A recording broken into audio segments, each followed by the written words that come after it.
Son, brother, child, friend, singer, farmer, husband, father, uncle, deacon, teacher, business owner, grandfather, great-grandfather. Dad was a busy man. Like all of us, no one name or description or relationship defined Dad. He was the sum of all these. We would like to take a few of these, though, and add some color to them so that you can better understand the canvas of his life. Son, born in 1932 in western Kansas, the first child of Bus and Estes Spena, Daryl was a little bundle of joy and energy that enlivened the home. At 18 months, Grandma Estes said that Dad could recite the ABCs. One of his memories growing up was at 9 years old, he and his sister Mary Beth were climbing a tree outside the church one Sunday, something they knew not to do in their only Sunday best clothes, when his mom told them to come down for the biggest whipping of his life. His dad then came out and called Esther away for some traumatic news. The bombing of Pearl Harbor saved Dad the biggest whipping of his life. Family was a big part of his life, and he loved his mom and dad dearly. Many times, with hardly a bit of advance notice, we would all hop in the car wagon with a few clothes thrown in beside, and off we'd go to Perry, Georgia for a few days. He helped take care of his mother to the end. He was a good and faithful son. Brother. Dad had 2 sisters and 2 brothers. As the oldest sibling, he cared for them much and wanted to help them as much as possible. He helped early in his life by delivering newspapers to earn money for the family. He worked hard at all he did, whether it was helping in the mechanic shop, working on the family farm, or for the Kansas Highway Department. He also was proud of his siblings' accomplishments. Mary Beth graduating from KU and her teaching excellence, Loween selling U.S. warplanes to foreign countries, Elton playing college football and graduating from Emporia State and being the administrator for all the Kansas Votech schools, Gerald's high school and college basketball prowess, and his business IT success. Dad enjoyed his siblings his whole life. Elton and Gerald visited Dad the evening before his death.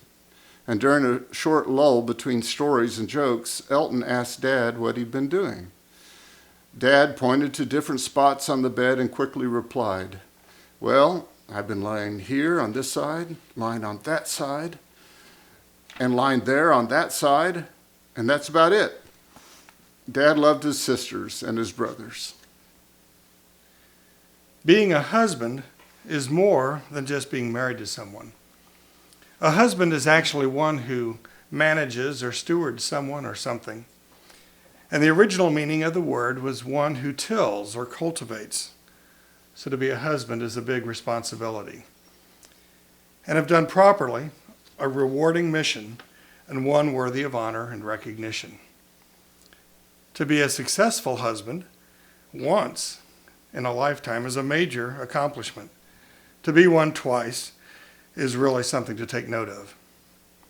Dad was married to Barbara in 1952, and together they raised 6 children.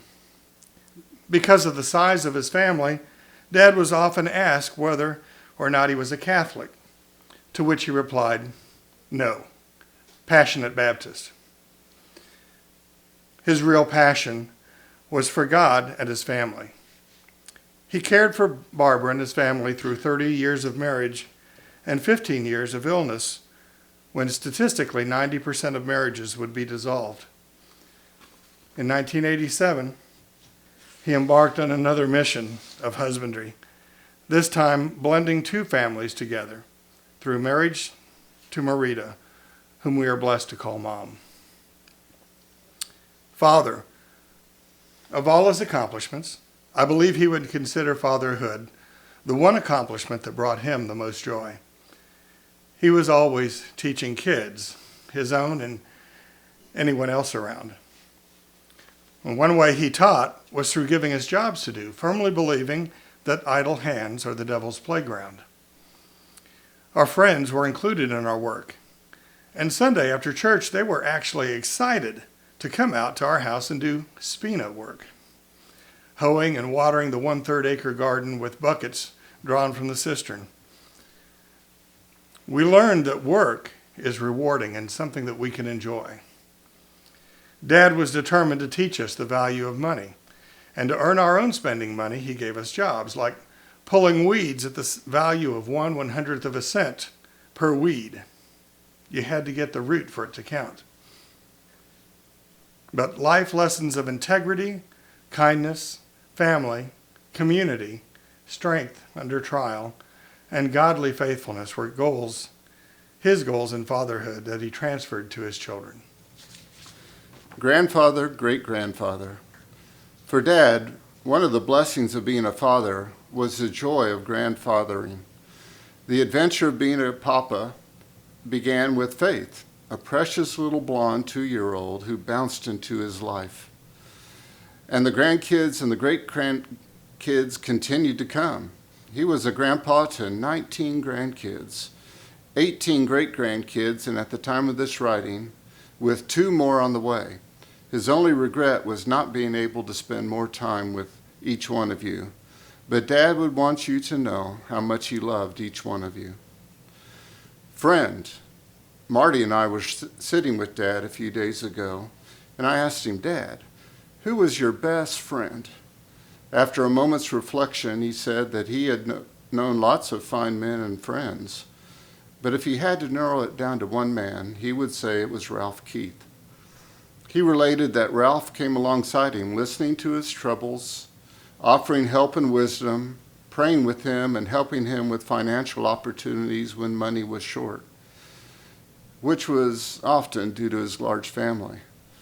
As kids, we remember sitting many times in a car outside the Keith residence while Dad received help for his tax preparation side business.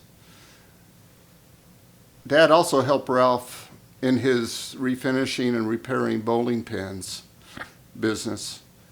Ralph provided a summer job for the 4 boys one year. We called it Painting Place, and helped the family with a job opportunity for one of his sons.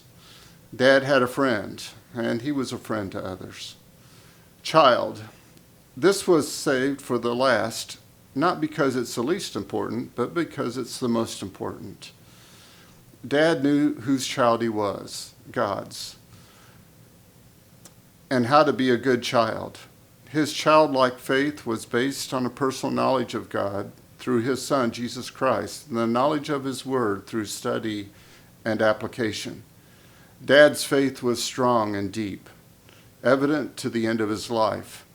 In his final days, there were no questions of anxiety, of the unknown future, only a peaceful look forward. He was eagerly looking to Jesus, the author and finisher of his faith and Savior of his soul. His only regret was for those he left behind and for the work left not done. His prayer was for all of us to stand firm, to act like men and women of faith, and be about the Father's business. Daryl's life was an example to follow. May his example encourage us as we seek God and his will for our lives.